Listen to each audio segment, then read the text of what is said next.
चाहता हूं कि इस मुल्क का काम किसी भी झुमटा बाबा के बिना चल सकता है। इस मुल्क का काम किसी भी चिमटा बाबा के बिना चल सकता है। इस मुल्क का काम किसी भी धीरेन्द्र शास्त्री बाबा के बिना चल सकता है। अगर इस मुल्क का काम किसी बाबा के बिना नहीं चल सकता है तो वो हमारे बाबा साहब डॉक्टर भीमराव अम्बेडकर। मैं आपको बताना चाहता हूं कि इस मुल्क से तमाम बाबाओं का नामो निशान मिटाने की जरूरत है। वो बाबा जो संविधान की शपथ लेकर हमारी छातियों को रौंद रहा है, वो बाबा जो हमारे मकानों को रौंद रहा है, वो बाबा जो हमारे सपनों को रौंद रहा है, उन बाबाओं को सबक सिखाने की जरूरत है। इस देश की संसद में, इस देश की विधानसभाओं में, इस देश की नगर पालिकाओं को बाबा मुक्त करना होगा, बाबाओं से आजादी दिलानी होगी, तब हम लड़ पाएंगे। तार्किकता के पक्ष में कोई लड़ाई तब हम लड़ पाएंगे, संविधान के पक्ष में कोई लड़ाई तब हम लड़ पाएंगे, समता, न्याय, बराबरी और बंधुत्व के पक्ष में लड़ाई। क्या हम सोचना बंद कर देंगे या फिर हम अपनी आवाज को और ऊंचा उठाएंगे, या फिर हम अपनी मुट्ठियों को और कस के भींचेंगे, या फिर अपनी आंखों में पलते हुए सपनों को आसमान जैसा विस्तार देंगे? ये तय करो मेरे दोस्तों, मेरी माओ, मेरी बहनों, मेरे बुजुर्गों, मेरे साथियों, यही तय करो और इसी वक्त तय करो कि यहाँ के दंगा जला के बस्ती, करा के दंगा जला के बस्ती, मुआवजा बांटता है जो अब, करा के दंगा जला के बस्ती, मुआवजा बांटता है जो अब, उठो कि मिलजुल करके हमको है उसका खाना खराब करना।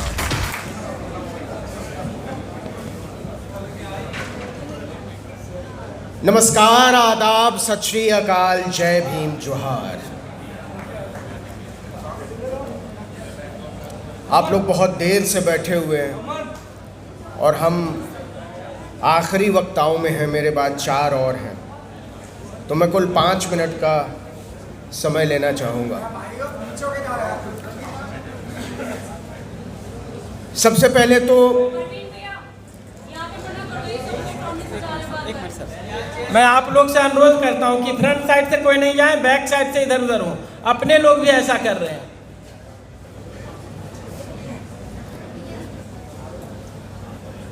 सबसे पहले तो आप सब लोगों को इस बात की बधाई कि स्वतंत्र भारत के इतिहास में पहली बार किसी चुनाव में हमने संविधान को लहराते देखा। पहली बार हमने सामाजिक न्याय को केंद्रीय मुद्दा बनते देखा।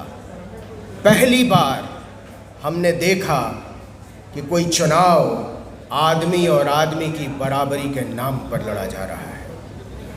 इसके लिए आप सब लोग बधाई के पात्र हैं। लेकिन इससे आगे का सवाल है कि क्या इसके बाद ये लड़ाई खत्म हो जानी चाहिए? क्या हमने वो सब हासिल कर लिया है जो किसी भी चुनाव से हम हासिल करने की उम्मीद करते हैं? क्या हम आने वाले दिनों में उम्मीद कर पाएंगे कि किसी इंदर मेघवाल को मारा नहीं जाएगा, किसी पायल तड़वी को मारा नहीं जाएगा, किसी रोहित वेमुला को लटकाया नहीं जाएगा? और अगर ये उम्मीद हमारे दिलों में नहीं है तो ये लड़ाई अभी बाकी है, और ये लड़ाई उस रोज तक चलेगी जिस रोज तक एक भी आदमी को, एक भी औरत को, एक भी बच्चे को मारा जा रहा है, सताया जा रहा है, दबाया जा रहा है। हम कास्ट सेंसस की बात करने बैठे हैं, हम सोचने बैठे हैं कि हमारा रास्ता क्या हो। और आज के अखबार में खबर है कि एनसीईआरटी ने 6ठे क्लास की जो सामाजिक विज्ञान की किताब है उससे कास्ट को हटा दिया गया है। बाबा साहब डॉक्टर भीमराव अंबेडकर का जातीय उत्पीड़न हुआ है, ये अब 6ठी क्लास के बच्चे नहीं पढ़ेंगे, नहीं पढ़ाया जाएगा। तो क्या ये अचानक हुआ? अभी जो मुजफ्फरनगर में, शामली में, सहारनपुर में, उत्तराखंड के इलाकों में जो आदेश जारी हुआ कि सबको अपने नामों की चिप्पियां चिपकानी होगी। आपके यहाँ जो कामगार काम करते हैं, जो मजदूर काम करते हैं, जो खानसामे काम करते हैं, बावर्ची काम करते हैं, मैनेजर काम करते हैं, उनका नाम लिखना पड़ेगा। मैं सोच रहा था कि ऐसा क्यों हुआ, अचानक इसकी जरूरत क्यों पड़ी। क्या वाकई इसके पीछे मुसलमानों की पहचान कोई वजह है, या सबसे बड़ी वजह है क्योंकि मुसलमानों को तो वो ऐसे ही काट डाल रहे हैं, ऐसे ही मार डाल रहे हैं। इसके लिए मुसलमानों को पहचानने की जरूरत नहीं है, उनका नाम पूछने की जरूरत नहीं है। मुसलमानों ने इस मुल्क में कभी भी अपनी पहचान नहीं छुपाई, अपना नाम नहीं छुपाया, अपनी उपासना पद्धति नहीं छुपाई।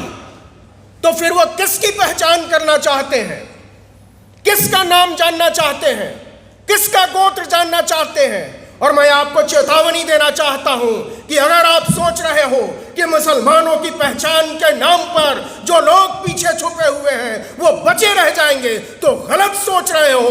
कल को वो दलितों से, पिछड़ों से, आदिवासियों से कहेंगे अपने माथे पर तुम्हें अपनी जात का नाम चिपकाना पड़ेगा।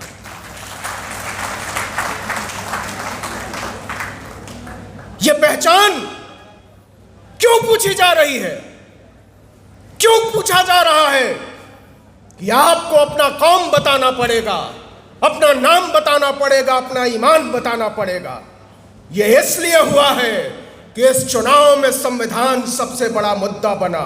यह इसलिए हुआ है कि कास्ट सेंसस को, जातीय जनगणना को आपकी 7 पुश्तें अब टाल नहीं सकती हैं। इसलिए वो पिछले दरवाजे से, चोर दरवाजे से जानना चाहते हैं उन तमाम लोगों के नाम, उन तमाम लोगों की पहचान जो संविधान के हक में खड़े हैं, जो बराबरी के हक में खड़े हैं, जो समता, न्याय और बंधुत्व के सिद्धांत के हक में खड़े हैं।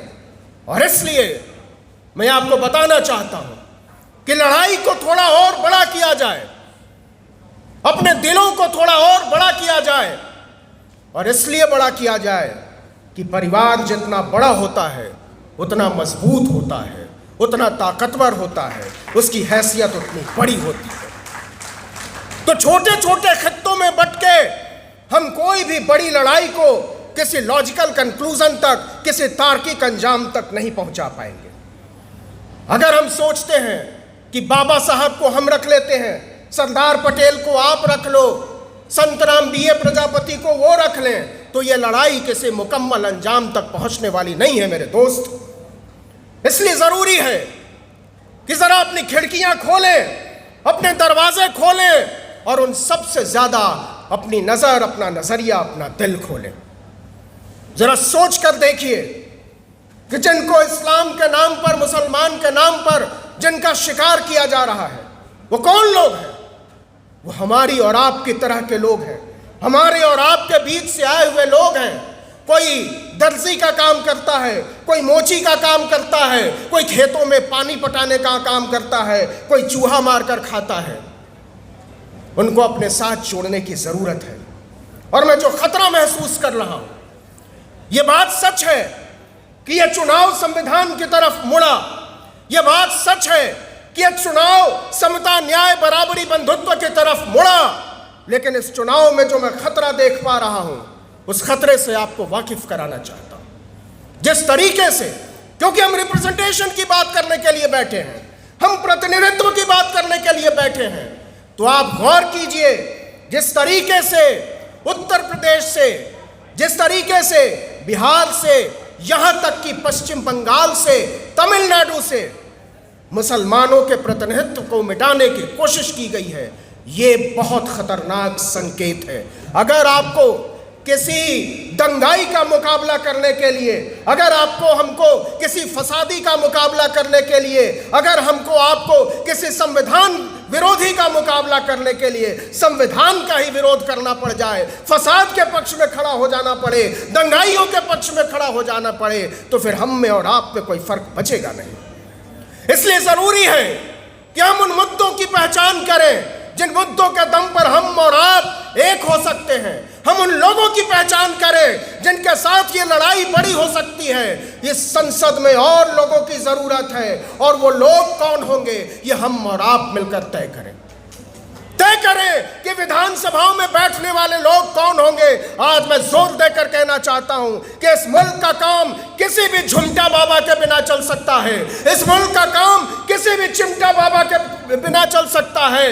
इस मुल्क का काम किसी भी धीरेन्द्र शास्त्री बाबा के बिना चल सकता है। अगर इस मुल्क का काम किसी बाबा के बिना नहीं चल सकता है तो वो हमारे बाबा साहब डॉक्टर भीमराव अम्बेडकर।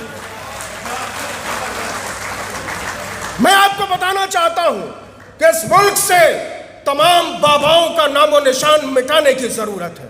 वो बाबा जो संविधान की शपथ लेकर हमारी छातियों को रौंद रहा है, वो बाबा जो हमारे मकानों को रौंद रहा है, वो बाबा जो हमारे सपनों को रौंद रहा है, उन बाबाओं को सबक सिखाने की जरूरत है। इस देश की संसद में, इस देश की विधानसभाओं में, इस देश की नगर पालिकाओं को बाबा मुक्त करना होगा, बाबाओं से आजादी दिलानी होगी, तब हम लड़ पाएंगे। तार्किकता के पक्ष में कोई लड़ाई तब हम लड़ पाएंगे, संविधान के पक्ष में कोई लड़ाई तब हम लड़ पाएंगे, समता, न्याय, बराबरी और बंधुत्व के पक्ष में लड़ाई।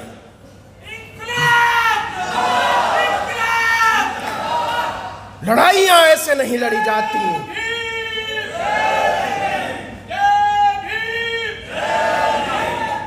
इसलिए मैं संक्षेप में, क्योंकि मेरे बाद 4 लोग और हैं, सिर्फ इतना कहना चाहता हूं कि हम और आप जब यहां से जाएं, बिहार, बंगाल, राजस्थान की मेरी बहन बैठी हैं, उत्तर प्रदेश, अपने गांव गिराओ, तो लोगों से कहें कि जो लड़ाई हम लड़ रहे हैं उसके लिए बहुत बहुत बहुत ज्यादा लोगों की जरूरत है। क्योंकि इस देश में, और इस देश में ही नहीं, पूरी दुनिया का इतिहास उठाकर पढ़ लीजिए, पूरी दुनिया में कभी भी सताए हुए लोगों का इतिहास नहीं लिखा गया। पूरी दुनिया में कभी कालों का इतिहास नहीं लिखा गया। पूरी दुनिया में कभी दलितों, पिछड़ों, आदिवासियों का इतिहास नहीं लिखा गया। पूरी दुनिया का इतिहास बर्बरताना शाहों का इतिहास है, आक्रमणकारियों का इतिहास है, लुटेरों का इतिहास है, विजेताओं का इतिहास है। लेकिन जिस दिन से हमने तय किया कि हम भी अपना इतिहास लिखेंगे, हम भी अपने पुरखों की गाथाएं लिखेंगे, उस दिन से हलचल तेज हो गई है। उस दिन से हमको और आपको सबक सिखाने की तैयारी हो रही है। और आप लिख लीजिए, केवल 24 घंटे पुरानी बात है कि इस देश के सरकारी कर्मचारियों पर आरएसएस में शामिल होने की जो पाबंदी थी वो किस लिए उठाई गई है। यह कोई साधारण बात नहीं है, यह रातों रात नहीं है, यह संविधान के हमलावरों को अपने काम में जुट जाने की मुनादी है। अगर हम और आप इसको समझ नहीं पा रहे हैं, अगर हम और आप इसके खतरों को नहीं समझ पा रहे हैं और नहीं जान पा रहे हैं कि अगला निशाना कहां होगा, तो शायद बहुत भोले हैं। जरा सोच कर देखिए, नीट का घोटाला, यूपीएससी का घोटाला, यूजीसी नेट का घोटाला, सीएसआईआर नेट का घोटाला, किसके लिए? क्यों नीट की दोबारा परीक्षा नहीं हो रही है? ये परीक्षा दोबारा इसलिए नहीं हो रही है कि इस मुल्क की सरकार, जिन लोगों ने 10-10 लाख, 20-20 लाख, 50-50 लाख रुपए देकर हमारे गरीब बच्चों का हक मारा है, वो बच जाएं, उनका मेडिकल कॉलेजों में दाखिला कहीं लटक न जाए, इसलिए तैयारी हो रही है कि नीट का परीक्षा मत होने दो। तो हम और आप, लक्ष्मण यहां बैठा हुआ है, उससे पूछिए कि उसको विश्वविद्यालय से क्यों निकाला गया। और ये केवल अकेले उसकी बात नहीं है, उन लाखों लोगों की बात है जिनको पढ़ने से रोका गया है, जिनको लिखने से रोका गया है, जिनको बोलने से रोका गया है।